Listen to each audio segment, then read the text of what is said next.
श्री कृष्ण कहते हैं कि जो स्त्रियां ये 5 गलती करती है उस घर में कभी भी सुख समृद्धि नहीं होती।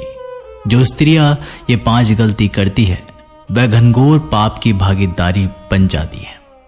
श्री कृष्ण कहते हैं जो स्त्रियां ये 5 गलती करती है उनको नरक में भी जगह नहीं मिलती। श्री कृष्ण कहते हैं जो स्त्रियां ये 5 गलतियां करती हैं ऐसी स्त्रियों को अगले जन्म में कुतिया बना दिया जाता है। प्रिय दर्शक को श्री कृष्ण कहते हैं जो स्त्रियां ये गलती करती नहीं थकती ऐसी स्त्रियों को या तो कुतिया या फिर गधी बना दिया जाता है। प्रिय दर्शक को जो मेरी माता बहनें इस वीडियो को देख रही है वे वीडियो को पूरा देखें और हो सके तो अपने घर में कभी भी ऐसी गलती ना करें। यदि ऐसी गलती करती हैं तो आपका जीवन इस जीवन में भी दुख में ही रहेगा और अगले जन्म में भी आपको बहुत पीड़ा सहनी पड़ेगी।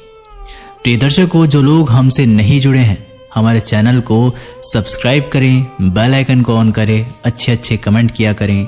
हमारे मकसद है प्राचीन भारत का लुप्त हो रहा ज्ञान आम जन कल्याण हेतु आम जन तक पहुंचाना। प्रिय दर्शक को श्री कृष्ण कहते हैं जो स्त्रियां अपने घर में ऐसी गलतियां करती हैं वह कभी भी सुखी नहीं रहती। प्रिय दर्शक को चलो बताते हैं कि वो 5 गलती कौन कौन सी है जो अक्सर स्त्रियां करती रहती हैं और इन 5 गलतियों की वजह से उनके जीवन में दुखों का पहाड़ टूट पड़ता है, दुखों का सैलाब आ जाता है और वह कभी भी सुखी नहीं रहती। तो चलिए शुरू करते हैं आज की ये प्यारी सी वीडियो, ये प्यारा सा प्रसंग। सबसे पहली गलती जो स्त्री अपने घर में रात दिन बड़बड़ाती रहती है। जो स्त्री अपने घर में दिन रात लड़ाई झगड़े करती रहती है ऐसी स्त्री के घर में कभी भी सुख समृद्धि नहीं आती। स्त्री को चाहिए कि वो हमेशा मौन रहे, कुछ काम के वक्त ही बोले। यदि छोटी छोटी बातों को लेकर के अपने घर में रोज आप झगड़े करती हैं, अपने पति से झगड़े करती हैं, तो ऐसे घर में कभी भी बरकत नहीं होती। जो स्त्री छोटी छोटी बातों को लेकर अपने घर में आए दिन झगड़े उत्पन्न करती है या अड़ोसी पड़ोसियों से आए दिन झगड़े उत्पन्न करती रहती है या अपने रिश्तेदारों से आए दिन झगड़े उत्पन्न करती है या अपने बच्चों से आए दिन झगड़े उत्पन्न करती है, ऐसे घर में कभी भी मां लक्ष्मी प्रवेश नहीं करती। प्रिय दर्शकों ऐसी स्त्री को अगले जन्म में भारी मार लगाई जाती है। प्रिय दर्शकों ऐसी स्त्री को यमराज द्वारा भारी मार लगाई जाती है। इसलिए जो माता बहनें गलती करती हैं, यदि आप अपने घर में सुख समृद्धि यश वैभव की प्राप्ति चाहती हैं तो आप किसी से लड़ाई झगड़े ना करें, रात दिन घर में कलह उत्पन्न ना करें। इसीलिए माता बहनों को चाहिए कि वो जितना काम हो उतना ही बोले, इससे ज्यादा नहीं, क्योंकि घर संभालने वाली सिर्फ महिला होती है और महिला यदि रात दिन घर में कलह उत्पन्न करेगी उस घर में लक्ष्मी का निवास नहीं होगा, क्योंकि घर की लक्ष्मी सिर्फ औरत होती है। दूसरा कारण श्री कृष्ण बताते हैं जो महिला अपने पति को धुतकारती है, अपने स्वामी को धुतकारती है, उसे रात दिन लड़ाई झगड़े उत्पन्न करती है, उसकी एक बात पर अमल नहीं करती, उसकी सेवा नहीं करती, टाइम पर भोजन नहीं खिलाती, ऐसी महिला हमेशा नरक में जाती है। प्रिय दर्शकों ऐसी महिला को नरक में भी जगह नहीं मिलती। जो अपने पति को अपने स्वामी को वेदर रखती है, अपने पति को जो खुश नहीं कर सकती, ऐसी महिलाओं को नरक में भी जगह नहीं मिलती। ऐसी महिलाओं को अगले जन्म में कुतिया या फिर गधी बना दिया जाता है, ऐसा गरुड़ पुराण में वर्णन है। इसलिए जो महिला अपने पति की सेवा नहीं करती, अपने पति को टाइम पर भोजन नहीं देती, अपने पति से आए दिन झगड़े करती रहती है, ऐसी महिलाओं को चाहिए कि वह मौन रहे, अपने घर में सुख शांति रखें। यदि आप इस जन्म में सुख समृद्धि पाना चाहती हैं और अगले जन्म को सुधारना चाहती हैं तो आपको चाहिए कि आप अपने पति की जितनी हो सके उतनी सेवा करें। तीसरा कारण श्री कृष्ण बताते हैं जो महिला अपने जीवन में कभी भी अपने पति के पांव नहीं छूती, अपने पति को प्रणाम नहीं करती, ऐसी महिला हमेशा नरक की निवासी होती है। ऐसी महिला को अगले जन्म में हमेशा गधी का या कुतिया का जीवन मिलता है। इसलिए महिला को चाहिए कि वह अपने पति के पांव जरूर छुए, ऐसा हमारे हिंदू धर्म शास्त्रों में वर्णन है। इसलिए महिला को अपने पति को प्रणाम करें, अपने पति के पांव छूने अनिवार्य है, जरूरी है।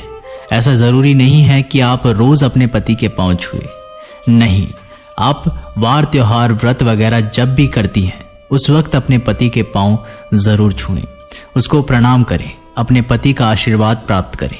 यदि आप अपने पति का आशीर्वाद प्राप्त करती हैं तो आपका ये जन्म भी सुधरता है और अगला जन्म भी सुधरता है। इसलिए हर महिला को, हर शादीशुदा महिला को ये चाहिए कि वे अपने पति के पांव जरूर छुए, अपने पति का आशीर्वाद जरूर प्राप्त करें।